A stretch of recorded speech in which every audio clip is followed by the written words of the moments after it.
आप सभी को होली की ढेरों शुभकामनाएं। दोस्तों, आप सभी जानते हैं कि अब होली का पर्व बिल्कुल नजदीक आ चुका है और होली की पूजा में बिड़कुली का बेहद महत्व होता है। बिड़कुली की माला से ही होलिका दहन की पूजा की जाती है और आज की इस वीडियो में मैं आप सभी को गाय के गोबर से होली के लिए बिड़कुले बनाना सबसे आसान तरीका दिखाऊंगी। और देखिए, ये जो बिड़कुले हैं ये धूप में सुखाए जाते हैं और इस समय मौसम बड़ा अजीब सा हुआ है, कहीं धूप है कहीं बारिश का मौसम है, तो बार बार अंदर बाहर करने में ये टूट भी सकते हैं। इसलिए हम इस तरीके से एक प्लास्टिक ले लेंगे और इसी के ऊपर हम बिड़कुले बनाएंगे ताकि धूप आएगी तब हम इनको बाहर कर देंगे, बड़े आराम से धूप लग जाएगी और अगर बारिश होगी तो इन्हें बड़े ही आराम से अंदर भी ला सकते हैं। तो इस तरीके से हम बिड़कुले बनाएंगे। आप चाहे तो सीधा जमीन पर भी बना सकते हैं या अपने घर की छत पर भी बना सकते हैं। तो बिड़कुले हम बनाएंगे कैसे, बड़े ही ध्यान से देखिए। देखिए कितनी माला बनानी है, कब हमें बिड़कुले बनाने हैं, ये संपूर्ण जानकारी आज की इस वीडियो में मैं साथ के साथ आपको देते हुए चलूंगी। तो देखिए ये जो बिड़कुले हैं ये गाय के गोबर से बनाए जाते हैं। तो देखिए, होली की पूजा में हम नारियल लेकर जाते हैं, तो सबसे पहले हम नारियल बना लेंगे। तो देखिए इस तरीके से 2 दिए हमें लेने हैं और इनके अंदर हम कंकर भर लेंगे ताकि इसके अंदर से बहुत ही अच्छी सी आवाज आएगी। तो कंकर हमने भर दिए हैं। अब हम इसको गाय के गोबर से इस तरीके से कवर कर देंगे। तो इस तरह से कवर करने के बाद में ये बिल्कुल नारियल जैसा दिखाई देगा और ये जो नारियल है ना, ये हम पूजा की, होली के दिन जो पूजा की थाली होगी उसमें रख कर लेकर जाते हैं। इसको रखकर ही हम पूजन भी करते हैं। तो यहाँ पर हमारा जो नारियल है वो बनकर तैयार हो गया है। साथ ही में हम बहुत सारे खेल खिलौने भी बनाएंगे। देखिए, नारियल को हमें माला में नहीं पिरोना होता है, ये थाली में अलग से रखना है, इसलिए नारियल में होल नहीं करना है। नारियल को हम सीधा सिंपल बनाते हैं। इसके बाद जितनी भी चीजें बनेंगी इसके अंदर हम एक होल यानी कि गोला बनाते हुए चलेंगे, क्योंकि इन सब की माला बनाई जाती है। तो यहाँ पर देखिए, एक उंगली रख कर बीच में इस तरीके से चारों तरफ से गाय के गोबर से इस तरह से हम सुपारी बना लेंगे और इसमें ये बीच में होल हो जाएगा ताकि माला में हम इसे बड़े ही आसानी से पिरो लेंगे। इसी तरह से पान बनाएंगे। तो पान बनाने के लिए देखिए इस तरह से हम हाथ रख देंगे और फिर कोई हेल्प के लिए हम या तो अपने हाथ के अंदर गोबर को इस तरीके से रखकर ये हम पान बड़े ही आसानी से बना लेंगे। अगर कोई नहीं है तो आप पहले गोबर को इस तरह से फैला लीजिए और फिर हाथ रख दीजिए। तो इस तरीके से जो पान की शेप है वो बनकर तैयार हो जाएगी। फिर हम इसके बीच में भी होल कर देंगे। ये पान का पत्ता हमने पूजा के लिए बनाया है। इसके साथ ही अब देखिए चांद और सूरज भी बनाएंगे। तो सूरज बनाने के लिए मैंने यहाँ पर गोल गोल रोटी की तरह बनाकर रख दिया है और इसके ऊपर से आप चारों तरफ से टूथपिक लगा सकते हैं या फिर माचिस की तिली भी लगा सकते हैं और बीच में हम इसी तरीके से गोला यानी कि होल कर देंगे। तो सूरज भी हमारा बनकर तैयार हो गया है और इसी तरीके से हम चांद भी बना लेंगे। तो आधे चांद को हम इस तरीके से बनाएंगे। देखिए इस तरह से आधे चंद्रमा बन जाएंगे और इसके बाद में हम इसमें भी होल कर देते हैं। जब भी हम कोई पूजा करते हैं ना, तो चांद और सूरज को जरूर ही बनाते हैं। तो चांद सूरज मैंने यहाँ पर बना लिए हैं। इसके बाद में हम चूल्हा बना लेंगे। तो देखिए, जीवन की जो गृहस्थी होती है ना, वो बिना चूल्हे के बिल्कुल ही अधूरी होती है, क्योंकि खाना किस में बनेगा, चूल्हे में बनेगा। तो इस तरीके से हम चूल्हे की बस आकृति मात्र बना लेंगे और इस तरह से हमारा चूल्हा भी बनकर तैयार हो जाएगा और फिर बीच में इसमें भी हम होल कर देंगे, क्योंकि ये सब माला में पिरोई जाएंगे। चूल्हे के साथ ही हम रोटी भी बना लेंगे। तो गोल गोल पतली सी यहाँ पर मैंने रोटी बना दी है और इसमें भी हमने छेद कर दिया है। इसी के साथ में सिलबट्टे को भी बहुत ज्यादा शुभ माना जाता है। तो पूजा में सिलबट्टा बहुत जरूरी होता है, इसलिए हम इस तरीके से सिलबट्टा बना लेंगे। पहले मैंने ये सिल बना लिया है और सिल के साथ ही हम बट्टा भी बना लेंगे। बट्टा थोड़ा हम मोटा बनाएंगे, नहीं तो फिर टूटने का डर रहता है। तो इस तरीके से ये चीजें हमने बनाकर तैयार कर ली है। थोड़ी मोटी बनाएंगे ताकि ये सूखने के बाद टूटे ना, और इसी के साथ में हम हार श्रृंगार भी जरूर ही बनाएंगे। तो सबसे पहले हमने यहाँ पर कंघा बना लिया है। इस तरीके से कंघा बन जाएगा और देखिए, आप चाहे तो इससे ज्यादा भी खेल खिलौने बना सकते हैं, लेकिन ये जो जरूरी चीजें होती है वो मैंने यहाँ पर आपको बनाकर दिखाई है। और इसके साथ ही जो सबसे जरूरी है वो है बिड़कुला। तो इस तरह से बिड़कुला जो है वो हमने बनाया है। बिड़कुला बनाना बहुत जरूरी होता है।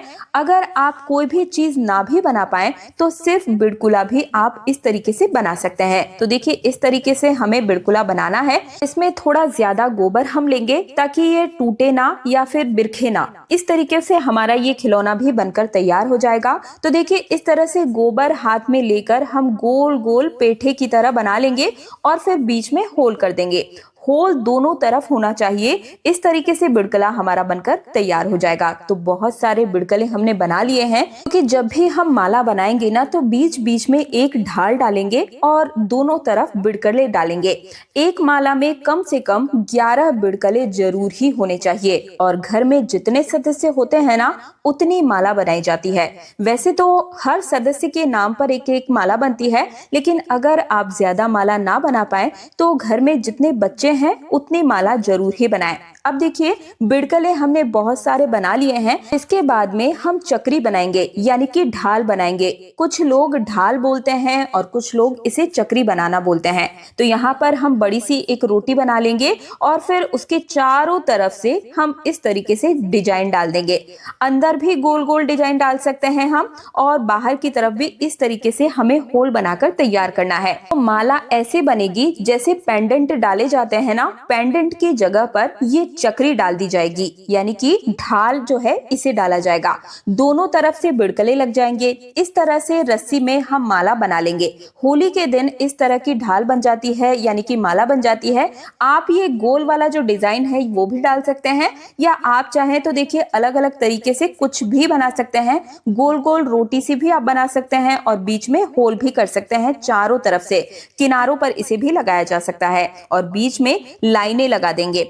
आप चाहे तो कैसा भी डिजाइन बना सकते हैं। मैं यहाँ पर बहुत ही आसान सी विधि आपको दिखा रही हूँ। ये हम बना लेंगे और देखिए ये वो चीजें हैं जो कि जरूरी होती है। इसके अलावा ये चीजें हमें बनानी ही है। कम से कम 2 माला आप जरूर बनाएं।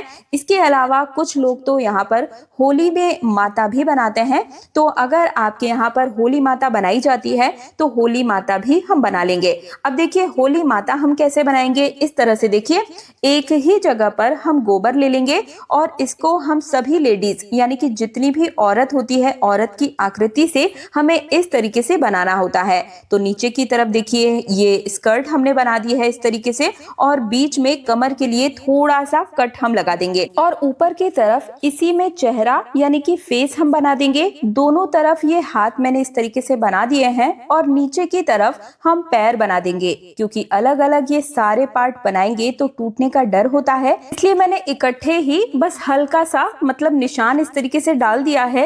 ये समझ में आ जाना चाहिए कि हमने होली माता बनाई है, क्योंकि आकृति मायने नहीं रखती है, बस हमें ये पता होना चाहिए कि ये होली माता है। तो यहाँ पर मैंने इस तरीके से हाथ बना दिए हैं, चेहरा बना दिया है, इस तरह से ऊपर से थोड़ी गोलाई दे दी है और इस तरीके से हम नीचे भी पैर बना लेंगे और इसी तरह से हमारी जो होलिका माता है वो बनकर तैयार हो जाएगी। अब आंखों के लिए हमने यहाँ पर गेहूं लिए हैं और इस तरीके से हम आंख और मुख बना लेंगे और ये आंखें दोनों मैंने यहाँ पर बना दी है और साथ ही में होलिका माता का मुख भी बना दिया है।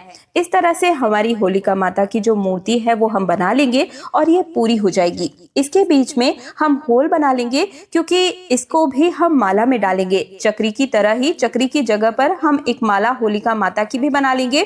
तो होली के लिए हम ये बिड़कले बनाकर इस तरीके से तैयार कर लेंगे और आप जितने चाहे उतने बिड़कले बना सकते हैं, लेकिन कम से कम 2 माला जरूर ही बनानी चाहिए। फागुन मास की अमावस्या तिथि के बाद जो होली के पहली अमावस्या आती है ना, अमावस्या के बाद आप कभी भी बिड़कुले बना सकते हैं, क्योंकि शुक्ल पक्ष शुरू हो जाता है और शुक्ल पक्ष में बिड़कुले बनाना बहुत शुभ भी होता है।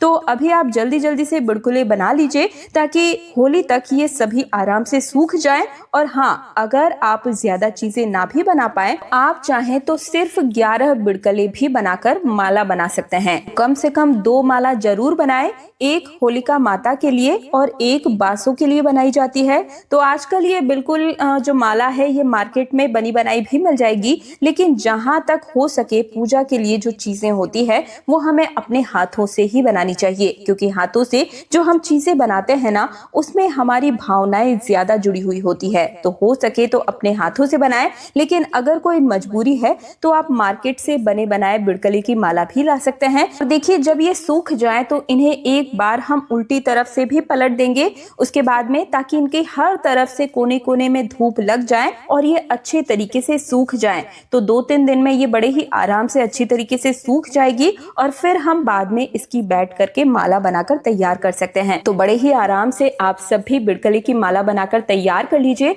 और होली की पूजा के सभी शुभ मुहूर्त मेरे चैनल पर आ चुके हैं। और ध्यान रहे कि होली के दिन ग्रहण भी लग रहा है, तो कौन से शुभ मुहूर्त में होली का दहन करना सबसे ज्यादा शुभ होगा, मेरे चैनल में विजिट करके जरूर सभी शुभ मुहूर्त को नोट कर लीजिएगा, ताकि मन में किसी भी प्रकार का कोई भय ना रहे, क्योंकि इस दिन चंद्र ग्रहण लगेगा जो कि भारत में भी दिखाई देगा। और इसकी संपूर्ण जानकारी मेरे चैनल पर आ चुकी है, लिंक भी मैं डिस्क्रिप्शन में डाल दूंगी, तो उन वीडियोस को भी जरूर देख लीजिएगा। तीज त्योहार और धर्म को सब्सक्राइब करके पास वाले बेल आइकन को जरूर प्रेस कीजिएगा, ताकि निजी जीवन से जुड़ी समस्याओं के समाधान के साथ साथ तीज त्योहारों से जुड़ी हुई जानकारी, शुभ मुहूर्त और जड़ी बूटियों से जुड़ी जानकारियां हर रोज आपको मिलती रहे। और इस जानकारी को हर हिंदू भाई बहन के साथ शेयर जरूर कीजिएगा। ओम नमः शिवाय, हर हर महादेव।